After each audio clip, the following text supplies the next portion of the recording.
begins as dramatic and sudden changes are sweeping over the land. The approaching storm may seem violent and destructive to us, but to nature, it's a new beginning in the cycle of life.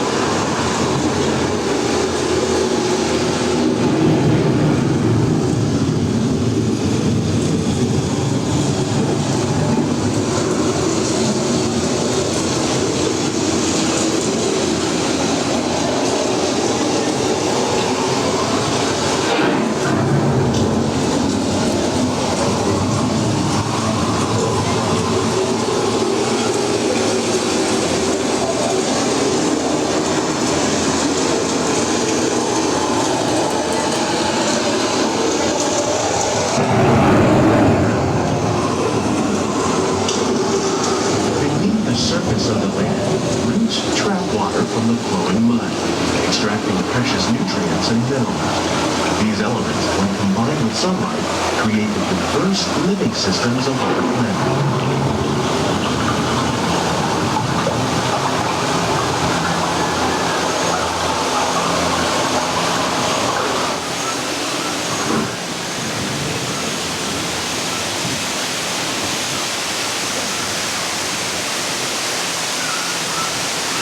One of those living systems is the rainforest, home to the most amazing concentration of life on our planet.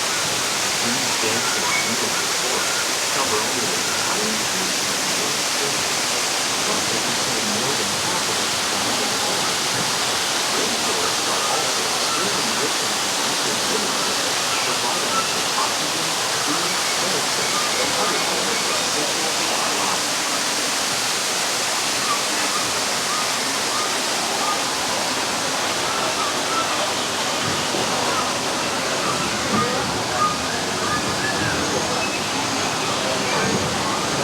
In the desert, nature has created a very different, but no less beautiful living system.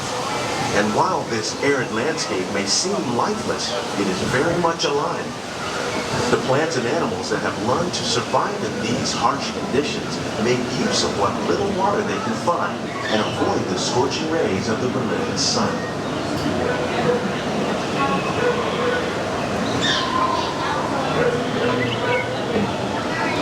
The American prairie once appeared as desolate as the desert, but over time, rainwater and nutrients gradually penetrated the hard surface of this land.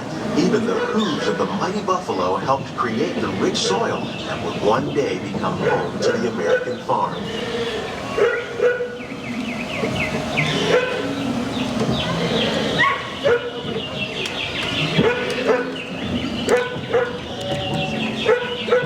Of all the forces at work over the land, humans have had one of the most profound effects.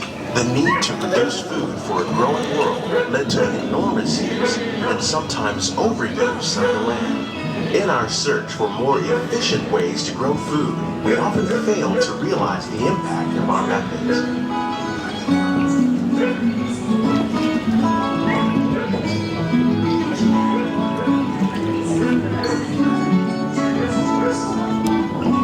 Today, we're learning to live with the land, discovering better ways to grow food that will ensure both human and environmental well-being. Pesticides by breeding and using natural predators like ladybugs and wasps to control pests.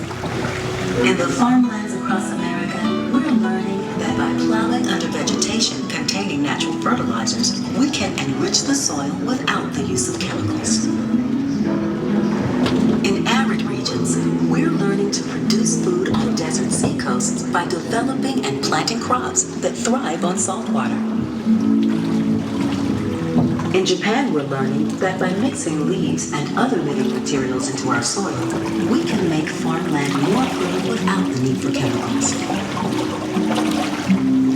Here at EPCOT, we're learning to reduce the need for chemical pesticides by breeding and using natural predators, like ladybugs and wasps, to control pests. Welcome to our Glimmering Greenhouses, where scientists from EPCOT and universities build physical wonders. Yes. How will we meet tomorrow's growing needs for food production, yet still respect the needs of the land? Some of the answers are being discovered just ahead. To help us maintain these carefully controlled ecosystems, and for your safety, please remain seated in your home at all times.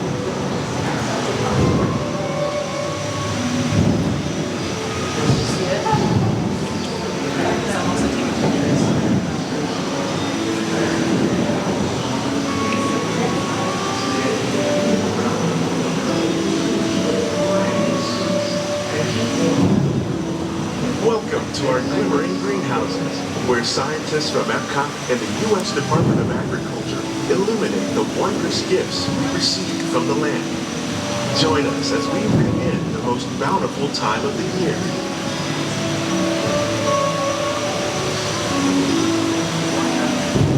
For some, it's difficult to imagine the holidays without winter and snow, but one of the most important holiday crops actually grows in the tropics.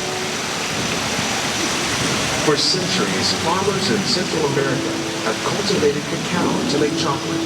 In fact, cacao is chocolate's main ingredient. Today, people around the world are able to enjoy a variety of sweets and keep warm with a cup of hot cocoa, thanks to this tropical plant.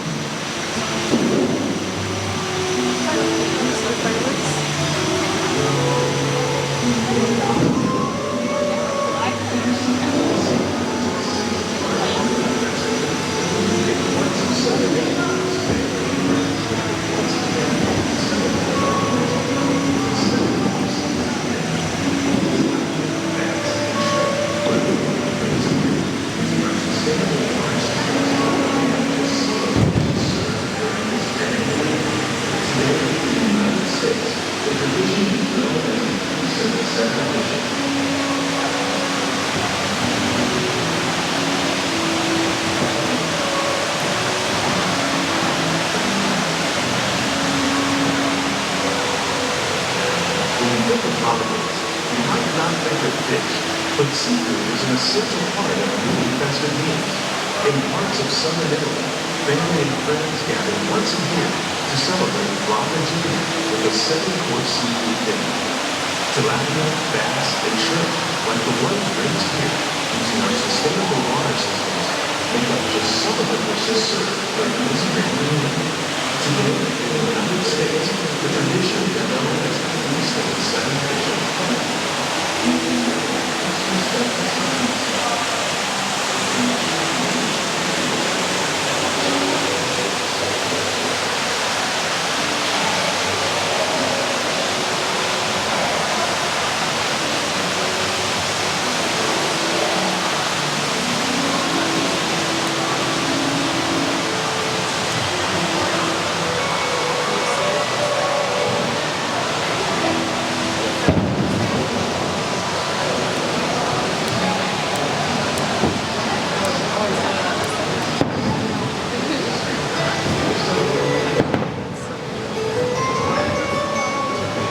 Citrus, like the oranges grown here, are common in Florida, but in northern Europe, where fresh fruit is rare in winter, they're much harder to find, making them an extra special stocking stuffer.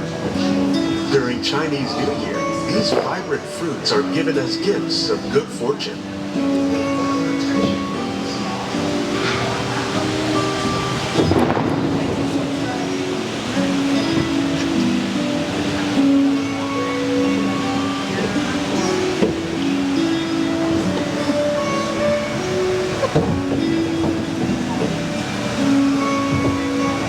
They say it's better to give than to receive. And in this greenhouse, we're celebrating the holidays by giving back to the land using innovative farming techniques.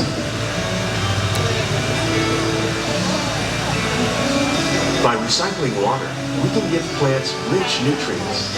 By giving plants ladybugs, we're able to control pests and reduce the need for pesticides. And by growing ground plants vertically, we give them better protection from disease. Making the most of the land we get.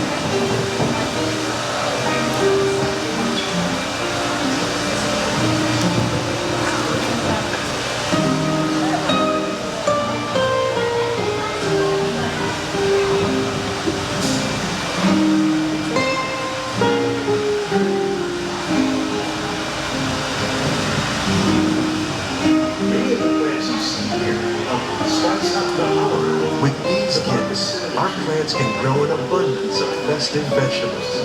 This greenhouse alone grows a bountiful 15 tons of produce each year. When we give more, we receive more, making the most of the land's green gifts. And other gifts. By cultivating these festive plants with care and good cheer, EPCOT scientists are able to celebrate the holidays with the land's many gifts.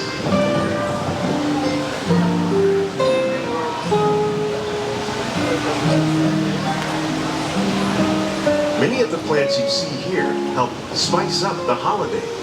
The bark of cinnamon trees, like the one growing beside you, is used to make cinnamon sticks. Do you like eggnog? You can thank nutmeg for its signature taste. Other spices, like ginger and vanilla, add flavor to a variety of holiday cookies, cakes, and other delights. By cultivating these festive plants with care and good cheer, EPCOT scientists are able to celebrate the holidays with the land's many gifts. Scientists, farmers, and even backyard gardeners are doing their part to improve the quantity and quality of foods that we all rely upon. Together, we can continue to find more ways to increase food production and protect the precious natural environment. Only then will we truly be living with the land.